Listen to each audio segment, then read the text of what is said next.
You walk into a gun shop in 2025 and bam, the walls lined with folding stocks, suppressor-ready barrels, modular magwells, and calibers ranging from spicy 10mm to good old reliable 9mm.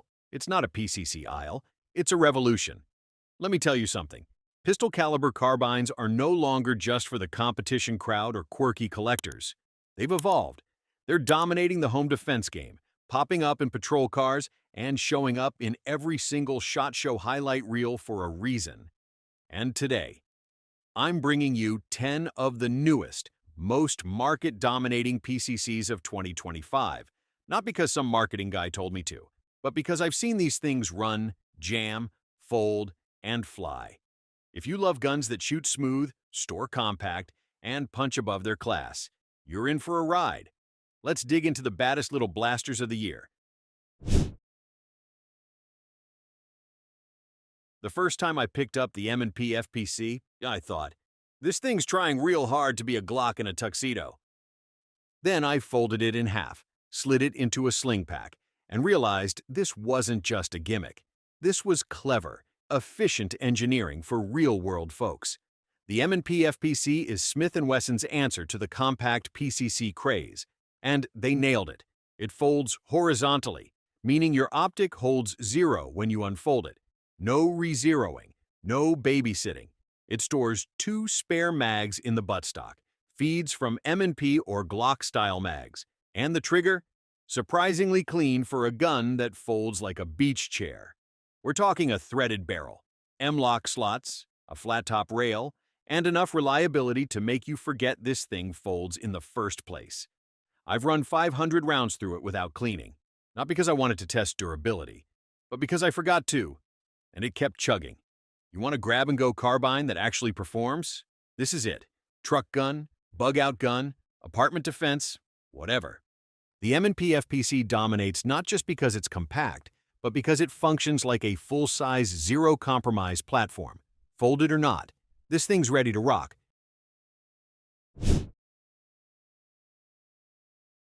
Springfield's coming in hot this year, with not one, but 2 pistol-caliber beasts tearing up the charts, the Kuna and the St. Victor PCC. Same family, very different personalities. The Kuna is a roller-delayed blowback PCC. Translation? Recoil is soft, like absurdly soft.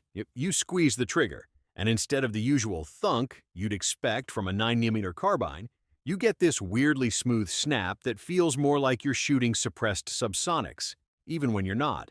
It's engineered for performance and finesse, and it shows in every group you print. On the other end, you've got the St. Victor PCC. This one's pure Springfield muscle, straight blowback, heavy bolt, rugged AR-style platform. It's not trying to be elegant. It's trying to win. It's tactical, durable, and reliable. The kind of gun you can run hard, drop in the dirt, and still trust to cycle clean. So why are they both dominating the market? Because Springfield gave shooters something rare. Options. Want smooth, sexy, and precise? Go Kuna. Want robust, hammer-like power in a familiar layout? St. Victor has your back. Either way, both are earning top scores in 2025 from reviewers and shooters alike.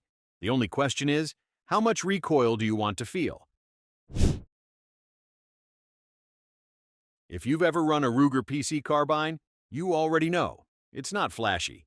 It doesn't come with space-age plastic or rainbow anodized bolts, but it's damn near unstoppable.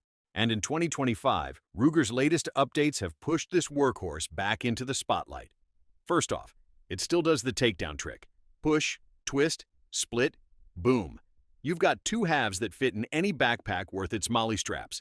But now, it's even more modular. This generation supports multiple magazine types, Glock, Ruger SR, and the new optional insert for SIG mags.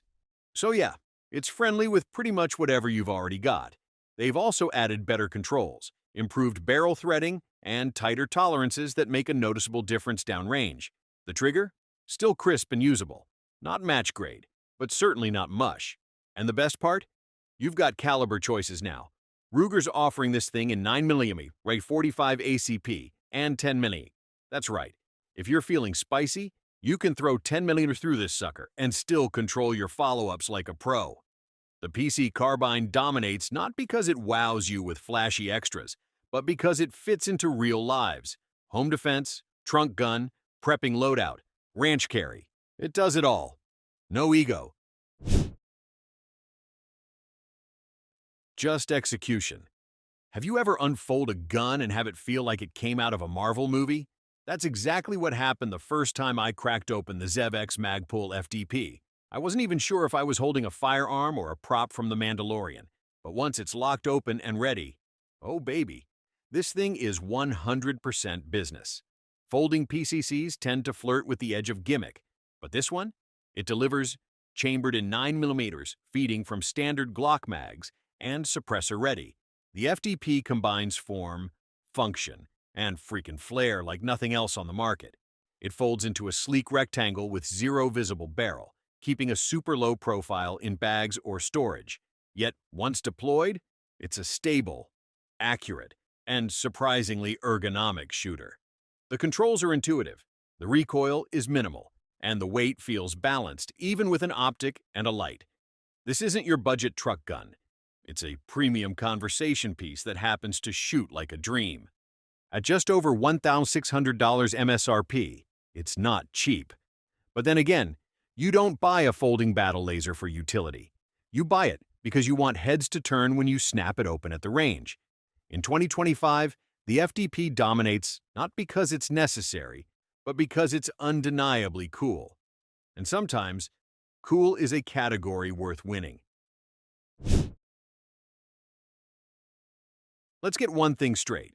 The Hi-Point 9 95P is not pretty. It's not sleek. It's not tactical. Hell, it barely even looks like a gun from this century. But in a world full of overbuilt, overhyped, overpriced gear, the 995P keeps showing up and working. For under $450, you're getting a PCC that eats garbage ammo, laughs at neglect, and still holds 3-inch groups at 50 yards if you do your part. In 2025, this thing got a refresh, chopped barrel down to 13.25 inches, suppressor-ready threading, and a cleaner rail system for mounting braces or optics. It's a blowback. It's clunky. But guess what? It runs. Like, really runs. I've seen shooters torture test it through rain, dirt, and cheap steel case trash, and it just keeps burping out brass like it doesn't care about your fancy competition setup. Sure, the trigger feels like you're snapping celery. The stock has all the elegance of a lunch tray. But there's a reason people still buy these in droves. They work. And for home defense on a budget, that matters. So no, it won't win Instagram clout. But when the lights go out and you need something that just shoots, the 995P is already sitting there like, what took you so long? Some guns impress you at first glance. Others wait until you pull the trigger. The Nemo Mongoose? It does both. With a billet chassis that screams premium and a recoil system that whispers, thank me later, this thing is a high-end PCC with the soul of a sniper rifle. What makes it special? One word, short recoil. Unlike most PCCs that operate on straight blowback, the Mongoose uses a delayed gas-assisted system that soaks up recoil like a foam mattress under a concrete block. Your follow-up shots stay laser flat, and that muzzle stays calm no matter how fast you run the trigger. This beast feeds from CZ Scorpion mags, which is a classy touch, and it's fully optics ready, suppressor capable, and tuned tighter than your uncle's reloading bench. Fit and finish? Flawless. Controls? Ambidextrous and intuitive. MSRP? Painful. Around $2,600. But this isn't for everyone. It's for people who already own 6 ARs and want something that shoots softer than most rimfires. If PCCs had a luxury class, the Mongoose would be riding first class, sipping whiskey, and refusing to acknowledge the high point in economy. It dominates 2025 not through mass appeal, but by proving that PCCs can be refined without giving up their bite. Some guns don't ask for your respect. They kick down the door and demand it. That's the G-Force Arms jawbone. This little 9mm AR-9 style bruiser isn't subtle, and it doesn't care. It's short, it's loud, it's unapologetically rowdy, and in 2025, it's punching well above its price tag. Right off the bat, You get full ambidextrous controls, which is still shockingly rare in budget-tier PCCs. Lefty? No problem. Tactical reloads? Fast and intuitive. It runs on Glock mags, wears an M-lock handguard, and weighs under 6 pounds, making it nimble in tight quarters. It's not a high-end competition gun, but let's be real. That's not what it's trying to be. This is a truck gun, a range rat, a home defense blaster for people who want AR-15 familiarity with 9mm cost efficiency. Recoil is soft, cycling is reliable, and while the finish isn't exactly showroom grade, the performance is what earns Jawbone its spot. For under $500, you get a PCC that's just plain fun to shoot and serious enough to trust. G-Force didn't build this thing to win beauty pageants. They built it to run. And in 2025, that kinda honest, hard-working hardware, that's what dominates the real world, not the safe queen shelf. The Kel-Tec Sub 2000 is like that weird prepper uncle we all secretly admire, quirky, compact, and always ready for trouble. And in 2025, the Gen 3 version took everything people loved and hated about this PCC and made it better. Let's start with the fold. This thing snaps in half like a tactical sandwich, folding down to the size of a laptop. It's absurdly portable. Fits in backpacks, under truck seats, maybe even in your laptop case if you're feeling bold. When you need it, it unfolds in seconds and is ready to fight. It accepts Glock mags, or SIG Beretta depending on version, has an upgraded locking mechanism, better rail integration, and a lightweight frame that still handles recoil surprisingly well for a blowback system. Is it refined? No, but that's not the point. This gun is about mobility, discretion, and versatility. For hikers, campers, van lifers, or folks who just want to break glass in case of apocalypse PCC. The Sub 2000 still owns the folding segment. In a world of tactical nonsense, Kel-Tec kept it simple. And somehow, that simplicity dominates. It's not just a gimmick. It's a functional backpack blaster that's been saving bacon for years. And now, it does it better than ever. There's something beautifully contradictory about the CZ Scorpion Evo 3 S1 Magpul edition. It's built in the Czech Republic, dressed by Magpul USA, and feels like it belongs in both a Cold War spy movie and a modern CQB drill. This 2025 edition refines what was already one of the most beloved subgun-style PCCs on the market. You get a full suite of ambidextrous controls, a lightweight polymer lower, and that signature Scorpion ergonomics, sharp, responsive, and built for movement. The Magpul furniture upgrades the grip and stock comfort drastically, while keeping weight balanced and recoil controllable. Whether you're clearing rooms in a class or running drills on steel at 15 yards, this thing feels fast. Pointability is fantastic, reloads are clean, and follow-ups are intuitive. And yeah, the 35-round mags don't hurt either. It's not trying to reinvent itself.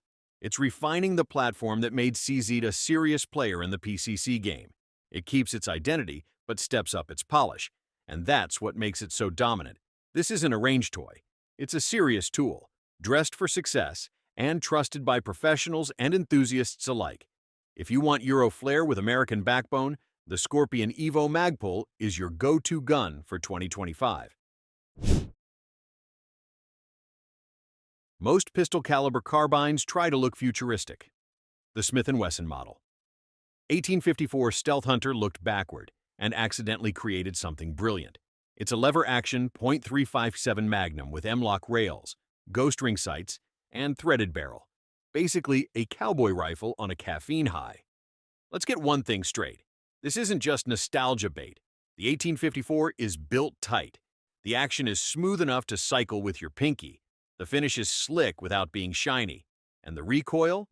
Minimal, especially when shooting light .38. Special loads. You want versatility? Try going from hunting pigs to punching paper without swapping gear.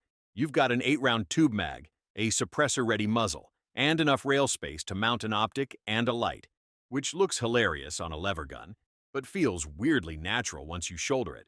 In a world drowning in polymer and Picatinny, the 1854 is a glorious outlier. It's for the shooter who wants something different, not because it's quirky, but because it works. Fast, reliable, and silent when suppressed. This rifle puts fun back in function. It may not dominate the mass market in numbers, but in the lever-action PCC niche, it's the undisputed king of 2025. And it proves one thing: old school still has teeth when you modernize it right. There's something incredibly satisfying about finding the right tool that speaks your language. Whether it folds, feeds from a drum, runs like butter, or just feels right in your hands. The perfect PCC isn't just about features, it's about fit. If one of these 10 caught your eye, or if you've run any of them hard, I want to hear your thoughts. Drop a comment, hit that like button if this video helped, and if you're into no BS gun talk with real insight, go ahead and subscribe. Thanks for hanging out with me today. Stay sharp, shoot straight, and I'll see you in the next one.